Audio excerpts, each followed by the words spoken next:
K-라이프를 동경하며 필리핀 세부에서 서울로 날아온 23살 쟁마. 꿈꾸던 인플루언서의 삶 대신 월세 50만 원. 외국인 쉐어하우스와 하루 12시간 식당 아르바이트가 그녀를 기다리고 있었습니다. 왜 한국 사람들은 이렇게 무뚝뚝할까? 왜 아무도 나를 도와주지 않을까? 무관심 속에 감춰진 진짜 서울의 얼굴을 발견한 스토리. 지금 만나보실까요? 그 전에 구독과 좋아요 부탁드립니다. 안녕하세요. 저는 필리핀 세부 출신의 젬마라고 합니다. 올해 23살이고요. 이 이야기를 쓰기까지 고민을 많이 했습니다. 과연 제 경험이 누군가에게 작은 용기가 될 수 있을까? 스스로 수없이 물었어요. 하지만 저와 같은 꿈을 꾸는 분들에게 조금이라도 도움이 되길 바라며 용기를 냈습니다. 저는 어릴 때부터 서울이라는 단어만 들어도 가슴이 뛰었어요. 어린 시절, 작은 스마트폰 화면으로 보던 한국 드라마 속 세상은 너무도 반짝였어요. 언젠가는 나도 저기 갈 거야. 친구들과 함께 K-POP 아이돌을 따라 춤추며 꿈을 키웠습니다. 그리고 무엇보다 SNS 속 한국인 유튜버들의 삶은 마치 동화 같았죠. 매일 새 옷을 입고 예쁜 카페에서 커피를 마시며 전 세계 팬들과 소통하는 살. 저는 확신했어요. 서울에 가면 저도 반드시 성공할 거예요. 고등학교를 졸업하고 진로를 고민할 때도 마음은 변하지 않았어요. 부모님은 처음엔 반대하셨습니다. 서울? 거긴 물가도 비싸고 언어도 다르잖아. 하지만 저의 결심은 확고했어요. 저는 돈을 모으기 시작했습니다. 학교 수업이 끝나면 레스토랑 아르바이트를 하고 주말에는 관광객을 상대로 번역 일을 했어요. 그렇게 몇 년을 준비해서 드디어 2023년 가을 서울행 비행기표를 손에 넣었습니다. 비행기에서 내린 순간 인천공항의 크기와 세련된 분위기에 숨이 멎을 것 같았어요. 사람들은 바쁘게 걸었고 전광판마다 한국어와 영어가 번갈아가며 반짝였죠. 드디어 시작이야. 제 인생의 새로운 페이지가 열리는 순간이었어요. 하지만 현실은 제가 꿈꾸던 것과 달랐습니다. 영주권, 안정적인 일자리, 그런 건 저에게 먼 이야기였어요. 제가 구할 수 있었던 건 외국인 쉐어하우스와 식당 아르바이트 자리뿐이었죠. 쉐어하우스는 강남 외곽의 조용한 골목에 있었습니다. 방 3개에 6명이 살았고 작은 거실과 주방을 함께 사용했어요. 월세는 50만 원. 필리핀 물가에 비하면 정말 큰 돈이었지만 서울에서는 저렴한 편이라고들 했습니다. 처음 며칠은 설렘으로 가득했어요. 쉐어하우스 룸메이트들과 서울의 명동, 강남, 홍대를 구경했어요. 밤이면 불빛이 반짝이는 한강공원에 앉아 꿈에 그리던 K-라이프를 즐기는 듯했죠. 하지만 곧 현실이 닥쳤습니다. 하루 12시간씩 식당 아르바이트, 서빙, 설거지, 주방 보조까지 맡았어요. 점심시간과 저녁시간은 전쟁 같았고 손끝은 매일 설거지로 트고 말랐어요. 밤이면 피곤에 지쳐 침대에 쓰러졌습니다. 그리고 제가 상상하지 못했던 가장 큰 충격은 사람들의 표정이었어요. 한국 사람들은 왜 이렇게 무뚝뚝할까요? 지하철 안에서는 모두 스마트폰 화면만 바라봤어요. 누구 하나 눈을 마주치지 않았죠. 길을 물어봐도 짧게 대답하거나 어떤 분들은 아예 무시했습니다. 필리핀에서는 길에서 모르는 사람과도 웃으며 인사하곤 했는데 이곳은 달랐어요. 혹시 나 같은 외국인이어서 그런 걸까? 처음에는 그렇게 생각했습니다. 어느 날 아침 출근길 지하철에서 실수로 한 아주머니의 발을 밟은 적이 있어요. 저는 깜짝 놀라 죄송합니다 하고 연거푸 말했지만 아주머니는 아무 말 없이 자리를 옮기셨어요. 가슴이 철렁했죠. 내가 뭔가 크게 실수한 걸까? 그날 밤 방에 돌아와 몰래 울었습니다. 서울 사람들은 나 같은 외국인을 싫어하나 봐. 그런 생각이 머릿속을 떠나지 않았어요. 식당에서도 비슷했어요. 손님들은 무뚝뚝했고 사장님도 처음엔 업무 지시 외에는 말을 걸지 않으셨어요. 이게 서울이라는 도시인가? 저는 점점 지쳐갔습니다. 꿈꾸던 K-라이프는 어디에도 없었어요. 서울의 불빛은 화려했지만 그 아래에 저는 너무 작고 외로웠습니다. 그러던 어느 날 쉐어하우스 친구 중 한 명이 이렇게 말했어요. 젬마, 한국 사람들은 무관심한 게 아니라 서로의 자유를 존중하는 거야. 처음엔 이해가 가지 않았어요. 무관심이 존중이라고요? 하지만 그 말은 나중에 제가 서울에 적응해가며 천천히 이해되기 시작했죠. 아직 그때는 몰랐습니다. 그 무관심 속에 깃든 타인의 자유와 신뢰가 저를 완전히 바꿔놓을 거라는 걸요. 서울에서의 삶은 예상보다 훨씬 힘들었어요. 아침이면 쉐어하우스의 삐걱거리는 문을 열고 나와 지하철을 타고 식당으로 향했습니다. 사람들의 무표정한 얼굴, 스마트폰 화면만 바라보는 눈빛들, 그리고 철저한 개인주의. 그 차가운 공기 속에서 저의 꿈은 점점 희미해지고 있었어요. 서울 사람들은 왜 이렇게 무뚝뚝할까요? 처음에는 외국인인 저를 경계하거나 싫어하는 줄 알았습니다. 지하철 안에서는 아무도 서로 쳐다보지 않았고 길을 물어보면 짧게 대답하거나 외면했어요. 누군가는 귀찮다는 듯이 한숨을 쉬기도 했죠. 내가 뭔가 잘못했나? 매일 스스로에게 물으며 하루하루를 버텼습니다. 필리핀에서는 길거리에서도 모르는 사람과 웃으며 인사하고 슈퍼마켓 아주머니가 저의 가족사까지 알고 있을 정도로 친근했거든요. 서울의 무관심은 저에게 외로움 이상의 고통이었어요. 그런데 쉐어하우스 친구 린다가 어느 날 조심스럽게 말했어요. 젬마, 한국 사람들은 무관심한 게 아니라 남의 삶에 간섭하지 않는 걸 예의로 여겨. 무표정도 일종의 배려야. 무관심이 아니라 존중이라는 거야. 그 말을 들었을 때 저는 이해할 수 없었습니다. 남을 신경 쓰지 않는 게 어떻게 존중일 수 있을까요? 하지만 시간이 지나면서 조금씩 알게 됐어요. 출근길 지하철 안 이어폰을 꽂고 조용히 앉아있는 사람들을 보며 생각했습니다. 저 사람들도 각자의 사연이 있겠지. 누구에게도 방해받지 않고 자신만의 시간을 가지는 모습은 처음엔 차가운 이기주의처럼 보였지만 점차 성숙한 자유로 느껴지기 시작했어요. 그리고 두 번째 충격은 뜻밖의 순간에 찾아왔습니다. 식당에서 일한 지 3달쯤 되었을 때였어요. 언제나처럼 서빙과 설거지를 끝내고 뒷정리를 하려던 참에 사장님이 저를 부르셨어요. 젬마, 내일부터 계산대랑 마감 정산 내가 해볼래? 저는 깜짝 놀랐어요. 저요? 저한테 그런 중요한 일을요? 필리핀에서는 아르바이트생이 절대 돈을 만지지 않아요. 항상 CCTV와 관리자의 눈치를 봐야 했고 실수하면 큰 벌을 받았죠. 하지만 서울의 이 작은 식당에서는 사장님이 아무런 조건 없이 저를 믿겠다고 하셨어요.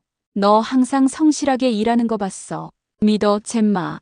그 짧은 한마디가 저의 마음속에 큰 울림을 주었습니다. 서울에도 나를 믿어주는 사람이 있구나. 그동안 서울의 사람들은 차갑고 무관심하다고만 생각했던 저에게 처음으로 찾아온 신뢰였어요. 처음에는 긴장으로 손이 떨렸습니다. 혹시 계산이 맞지 않으면 어쩌지? 실수하면 바로 해고당하는 건 아닐까? 하지만 첫날 실수로 돈이 조금 맞지 않았을 때 사장님은 이렇게 말씀하셨어요. 괜찮아. 누구나 처음엔 실수해. 다음엔 조심하면 되지. 그 말에 저는 눈물이 핑 돌았습니다. 필리핀에서는 그런 말 한마디 들어본 적이 없었거든요. 그날 이후 저의 일하는 태도는 완전히 달라졌어요. 단순히 돈을 벌기 위한 노동이 아니라 믿음을 지키는 책임감 있는 일로 느껴졌습니다. 시간 엄수를 철저히 지키고 사소한 실수도 반복하지 않으려 노력했어요. 쓰레기 분리수거도 이제는 귀찮은 일이 아니라 사회의 일원으로서 당연한 의무로 생각하게 됐어요. 서울 시민들이 지키는 질서와 공공의식이 왜 중요한지 이해되기 시작했습니다. 그 변화는 식당 밖에서도 이어졌어요. 지하철에서 노약자석을 비워두는 사람들의 행동, 횡단보도에서 빨간불에 멈춰서는 모습, 심지어 식당 손님들이 사용한 식기를 정리해주는 작은 배려까지 모든 것이 한국 사회의 성숙함과 서로에 대한 신뢰로 이루어져 있었습니다. 그리고 그 작은 신뢰들이 쌓이면서 제 마음속에 새로운 꿈이 자라나기 시작했어요. 내가 만든 필리핀 요리를 한국 사람들에게 소개하면 어떨까? 주방에서 남는 시간마다 필리핀 전통 요리와 한국 식재료를 결합하는 레시피를 연구했습니다. 쉐어하우스 친구들에게 음식을 나눠주면 모두가 엄지손가락을 치켜 세웠어요. 젬마, 이거 진짜 맛있어. 이런 요리 SNS에 올려봐. 한국 사람들도 좋아할 거야. 처음엔 망설였어요. 한국어 실력이 부족한데 영상 편집도 잘 모르는데 괜찮을까? 하지만 서울에서 배운 신뢰와 자유가 저를 조금씩 밀어주기 시작했습니다. 그동안 누군가 저를 믿어주었으니 이번엔 저 자신을 믿어보기로 결심했습니다. 저는 작은 SNS 요리 채널을 만들었어요. 첫 게시물은 필리핀식 아도보와 한국식 불고기 소스의 만남이었어요. 영상 촬영은 휴대폰으로 했고 자막은 쉐어하우스 친구들이 도와주었어요. 처음엔 팔로워가 10명, 20명밖에 되지 않았지만 한 명 한 명 늘어나는 숫자에 설렘을 느꼈습니다. 댓글로 너무 맛있어 보여요. 언제 식당 10계획 없나요? 라는 응원을 받을 때마다 서울이라는 도시의 낯섦과 외로움 속에서도 따뜻한 연결이 가능하다는 걸 깨달았어요. 서울의 차가움 속에서 저의 작은 꿈은 다시 움직이고 있었습니다. SNS 요리 채널을 시작한 후 저의 하루는 예전과 완전히 달라졌어요. 식당에서 일하는 시간 외에도 새로운 레시피를 고민하고 요리 사진과 영상을 찍으며 바쁘게 지냈습니다. 팔로워들은 점점 늘어났고 댓글에는 응원의 메시지가 가득했어요. 한국식 김치와 필리핀 신이강의 조합 너무 좋아요. 젬마님 영상 더 올려주세요. 누군가 저의 요리를 기다리고 또 인정해준다는 사실은 상상 이상으로 저를 성장시켰습니다. 서울이라는 도시는 더 이상 저에게 낯선 곳이 아니었어요.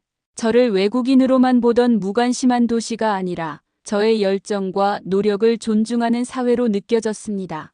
그러던 어느 날 한 식당 손님이 저의 SNS를 보고 말을 걸어왔어요. 혹시 젬마 씨 맞아요? 요리 채널 너무 잘 보고 있어요. 순간 얼굴이 화끈거렸어요. 네, 맞아요. 감사합니다. 손님은 웃으며 말했습니다. 필리핀 음식 좋아하는데 젬마 씨 덕분에 다양한 요리를 알게 됐어요. 다음에 식당 열면 꼭 알려주세요. 그 짧은 대화가 제게 얼마나 큰 힘이 됐는지 몰라요. 서울이라는 도시는 이제 제 꿈이 자라는 곳이었습니다. 하지만 예상치 못한 오해와 위기는 언제나 갑작스럽게 찾아오는 법이죠. 어느 금요일 저녁 식당에서는 평소보다 많은 손님으로 분주했어요. 저는 서빙과 계산을 오가며 정신없이 움직였습니다. 그런데 한 외국인 손님이 음식을 먹다가 갑자기 인상을 찌푸렸어요. 이 음식에 뭔가 문제가 있어요. 손님은 영어로 불평했고 주변 사람들의 시선이 저에게 쏠렸습니다. 죄송합니다. 바로 새 음식으로 바꿔드릴게요. 저는 최대한 정중하게 사과하며 주방으로 향했습니다. 그런데 그 손님은 SNS에 불만 글을 올렸어요. 이 식당, 외국인 직원이 일을 엉망으로 함. 순식간에 저의 채널에도 악성 댓글들이 달리기 시작했어요. 비전문가가 요리한다고 설치네. 한국 음식 망치지 마라. 순간 가슴이 철렁 내려앉았어요. 모든 게 끝나는 걸까? 역시 나는 한국에서 완전히 받아들여지지 않는 사람일까? 그날 밤 쉐어하우스로 돌아와 침대에 앉아 댓글을 하나하나 읽었습니다. 비난하는 글들이었지만 그중 몇몇 댓글은 뜻밖이었어요. 젬마님, 그런 악플 신경 쓰지 마세요. 당신 요리 너무 맛있어요. 저도 처음 한국 왔을 때 실수 많았어요. 계속 도전하세요. 서울에서 만난 작은 신뢰들이 그 댓글 속에도 살아있었어요. 하지만 진짜 시련은 다음 날 찾아왔습니다. 식당 사장님이 저를 불렀어요. 젬마, 어제 일 때문에 본사에서 연락이 왔어. 당분간 계산대는 다른 직원이 맡을 거야. 내가 잘못했다는 건 아니야. 하지만 회사 방침이 그래. 그 순간 눈앞이 캄캄했습니다. 다시 신뢰를 잃은 건 아닐까?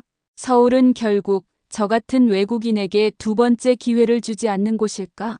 혼란스러웠지만 저는 사장님께 물었습니다. 혹시 제가 이 상황을 바로잡을 방법은 없을까요?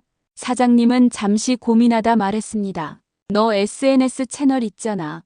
너의 진심을 직접 말해보는 게 어때? 그 말에 용기를 얻었습니다. 그날 밤 저는 카메라 앞에 앉아 떨리는 손으로 촬영을 시작했어요. 안녕하세요. 저는 젬마입니다. 어제 식당에서 실수가 있었습니다. 불편을 드린 손님께 진심으로 사과드립니다. 하지만 저와 같은 외국인들도 실수 속에서 배우며 한국 사회에 적응하려 노력하고 있어요. 저는 이 사회의 일원이 되고 싶어요. 실망시켜드려 죄송하고 앞으로 더 나은 모습 보여드리겠습니다. 영상을 올린 뒤 하룻밤 사이 팔로워 수가 급격히 늘었습니다. 비난보다 응원이 훨씬 많았어요. 젬마님, 실수를 인정하는 용기가 대단해요. 누구나 처음엔 실수해요. 앞으로도 당신의 요리를 응원할게요.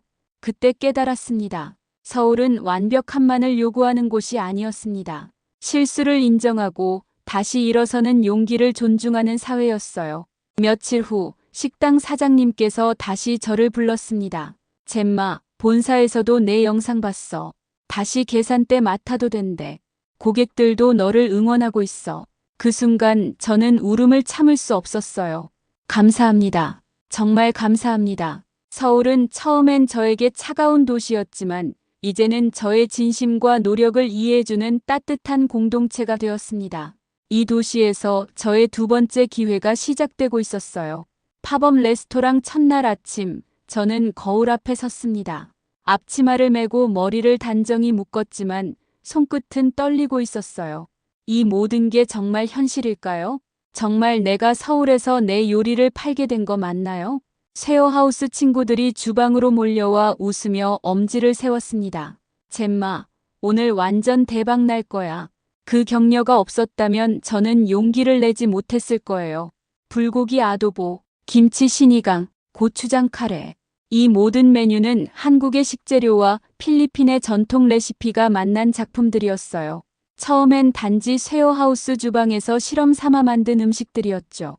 하지만 오늘 이 요리들이 팝업 레스토랑의 대표 메뉴가 되었습니다. 가게 문을 열기 전부터 밖에는 사람들이 줄을 서 있었습니다.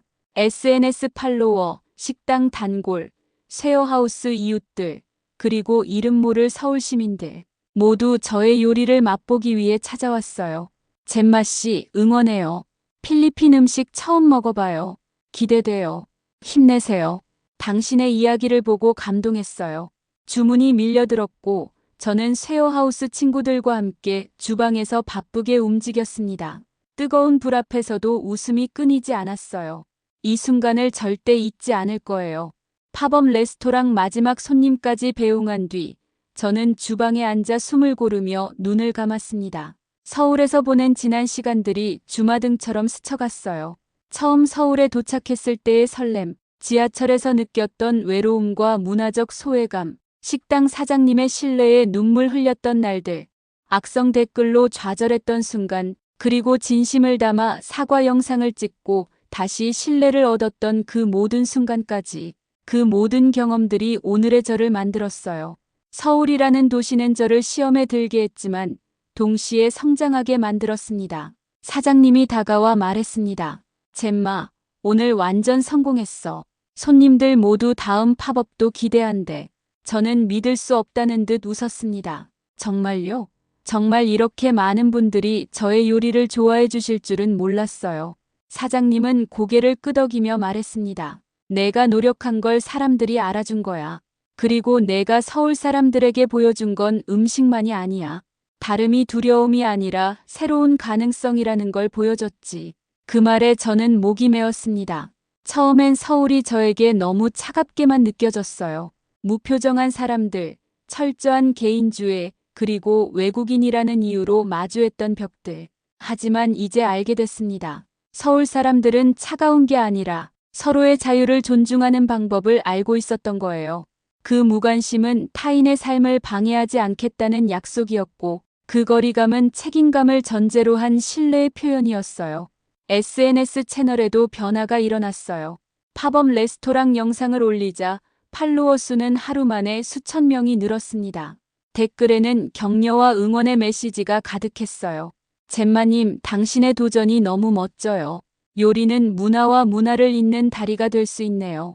저도 외국인으로 한국에 왔어요. 당신 덕분에 용기를 얻었어요. 그중 한 팔로워의 댓글이 기억에 남아요. 서울에서 사람답게 살아가는 법을 배웠다는 당신의 말이 저를 울렸어요. 고맙습니다. 네, 맞아요. 서울은 저에게 부자가 되는 법을 가르쳐 주지 않았습니다. 대신 사람답게 살아가는 법을 가르쳐 주었어요. 실수에도 다시 일어서는 용기, 남과 다르다는 이유로 주눅들지 않는 자신감, 그리고 무엇보다 타인의 신뢰를 얻기 위해 먼저 진심을 보여야 한다는 사실을 깨달았어요. 지금 저는 새로운 꿈을 꾸고 있습니다. 서울의 다문화 요리를 나누는 레스토랑을 열고 싶어요. 음식으로 다양한 문화와 사람들의 이야기를 엮어가고 싶어요. 그리고 저와 같은 외국인 청년들에게도 말해주고 싶습니다. 처음엔 어려워도 서울은 당신의 진심을 이해해 줄 거예요. 실패해도 괜찮아요. 다시 도전할 기회를 이 도시는 반드시 줍니다. 여러분, 저의 이야기를 끝까지 읽어주셔서 정말 감사합니다. 앞으로도 서울에서 시작될 저의 새로운 이야기 계속 지켜봐 주세요. 좋아요와 구독, 그리고 응원의 댓글이 저에게 큰 힘이 됩니다. 감사합니다. 사랑합니다.